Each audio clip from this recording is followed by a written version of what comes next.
Hi hello friends, welcome to our channel. இன்றைக்கி நாம் மிக பிரபலமான ஒரு சித்தர் கோயிலுக்கு தாங்க வந்திருக்கோம். இது எங்கே இருக்குன்னா, வட சென்னையில் மகாராணி தேட்டருக்கு பக்கத்தில் கோதண்டராமன் தெருவில் இருக்கிற வெங்கட சுப்பானந்த சுவாமிகள் மடத்துக்கு தாங்க போகிறோம். 150 ஆண்டுகளாக இந்த பகுதி மக்களுக்கு அருள் புரியும் சித்தரை தரிசிக்கலாம் வாங்க. இங்கே தாத்தா கோயில் அப்படின்னு கேட்டால் தான் நிறைய பேருக்கு தெரியுது. இங்கு வரும் பக்தர்கள் சுவாமியை உரிமையோடு தாத்தா தாத்தா என்று தான் அன்போடு அழைக்கிறார்கள்.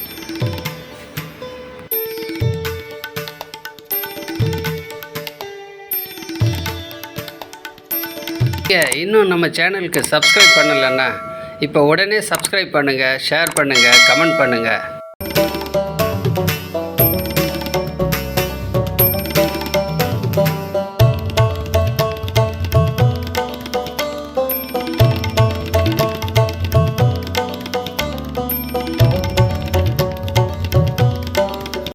தாத்தா சுவாமிகள் அவர் எப்போ பிறந்தாருன்றது யாருக்கும் தெரியாது.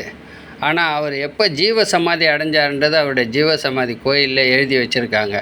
18/10/1896 ஐப்பசி மாதம் பூரட்டாதி நட்சத்திரத்தில் சுவாமி இந்த இடத்துல உள்ள கிணற்றில் ஜீவ ஜலசமாதி அடைந்தார். இந்த கருவறையில் இருக்கிற தாத்தாவினுடைய சிலையும் அதுக்கு முன்னாடி இருக்கிற சிவலிங்க சிலையும் இந்த ஜீவ ஜலசமாதி அடைஞ்ச கிணத்துக்கு மேலே தாங்க அமைக்கப்பட்டிருக்கு. அந்த கிணறு தான் இன்றைக்கி கருவறையாக அமைச்சிருக்காங்க.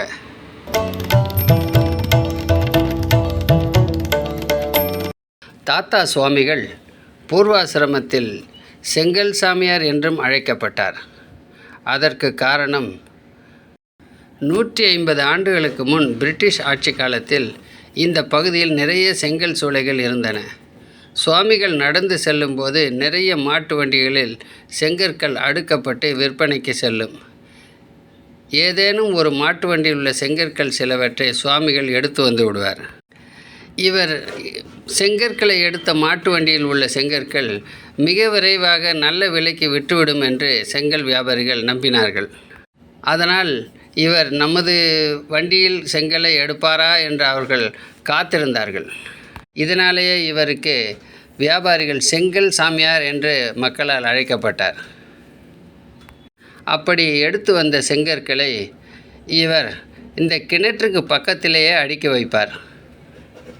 பிற்காலத்தில் அந்த கிணற்றிலேயே இறங்கி அவர் ஜலசமாதி அடைந்தார். நீங்கள் இன்னும் நம்ம சேனலுக்கு சப்ஸ்கிரைப் பண்ணலைன்னா இப்போ உடனே சப்ஸ்கிரைப் பண்ணுங்கள், ஷேர் பண்ணுங்கள், கமெண்ட் பண்ணுங்கள். தாத்தா சுவாமிகளின் உண்மையான பெயர் ஓம் தத் சத் திருத்துருத்தி இந்திரபீடம் கரபாத்திர சுவாமிகள் பரம்பரை ஸ்ரீமத் ஈசு சச்சிதானந்த சுவாமிகள் மரபில் வந்த ஸ்ரீமத் வெங்கட சுப்பானந்த சுவாமிகள் ஜீவசமாதி மடம். அவருடைய பெயர் இவ்வளவு நீண்டு இருப்பதைப் போலவே அவர் இறந்து 129 ஆண்டுகளுக்கு பிறகும் அவருடைய சிவனை நோக்கிய அவருடைய கடும் போராட்டத்தின் வீச்சு 129 ஆண்டுகளாக மேலும் மேலும் பெருகிக் கொண்டே செல்கிறது.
நீங்கள் இன்னும் நம்ம சேனலுக்கு சப்ஸ்கிரைப் பண்ணலைன்னா இப்போ உடனே சப்ஸ்கிரைப் பண்ணுங்கள், ஷேர் பண்ணுங்கள், கமெண்ட் பண்ணுங்கள்.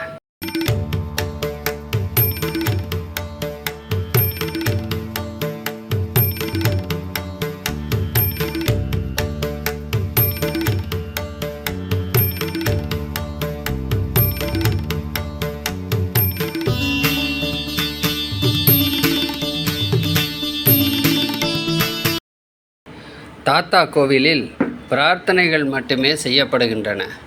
பரிகாரங்கள் எதுவும் செய்வதில்லை. இங்கு பரிகாரம் என்பதே கிடையாது. அதிகபட்சமாக பரிகாரம் என்றால் 7 விளக்கு போட்டு 7 சுற்றி வந்தாலே தாத்தாவின் அனுக்கிரகம் உங்களுக்கு கிடைத்துவிடும் என்பது இங்கு வரும் பக்தர்களின் அசைக்க முடியாத நம்பிக்கையாக கூறுகிறார்கள். அருள்வாக்கு சொல்வதும் இல்லை. ஆனால் பக்தர்கள் கூட்டம் அலைமோதுகிறது.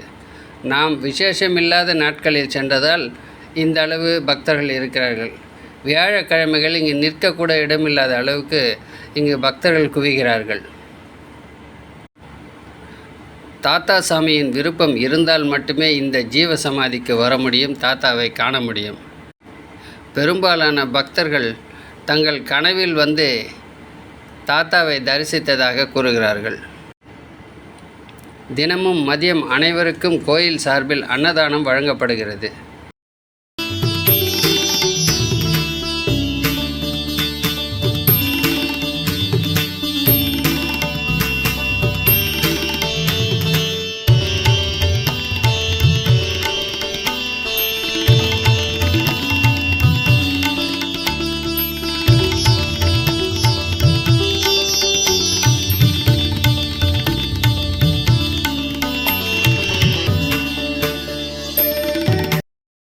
நீங்கள் இன்னும் நம்ம சேனலுக்கு சப்ஸ்கிரைப் பண்ணலைன்னா இப்போ உடனே சப்ஸ்கிரைப் பண்ணுங்கள், ஷேர் பண்ணுங்கள், கமெண்ட் பண்ணுங்கள்.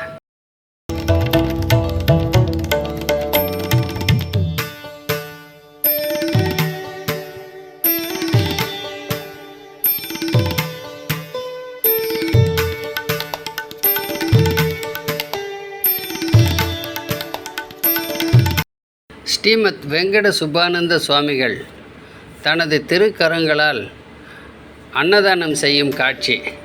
தாத்தா சுவாமிகள் தங்கள் திருக்கரங்களால் துவங்கி வைத்த அன்னதானம் செய்வது இன்றைக்கும் இந்த கோயிலில் ஆண்டு முழுவதும் செய்யப்பட்டு வருவது ஒரு சிறப்பு. தினமும் மதியம் அனைவருக்கும் கோயில் சார்பில் அன்னதானம் வழங்கப்படுகிறது.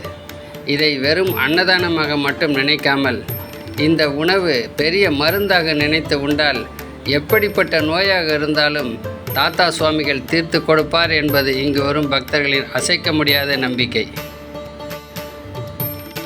இங்கு வரும் பக்தர்கள் தாங்கள் தாத்தாவை உணர்ந்து கொண்டதாக மெய்சிலிர்த்து கூறுகிறார்கள்.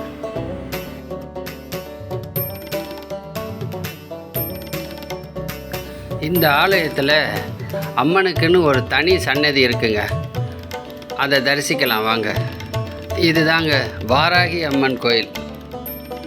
தாத்தா தரிசனத்திற்கு பிறகு மக்கள் வாராகி அம்மனையும் தரிசனம் பண்ணிட்டு போகிறாங்க.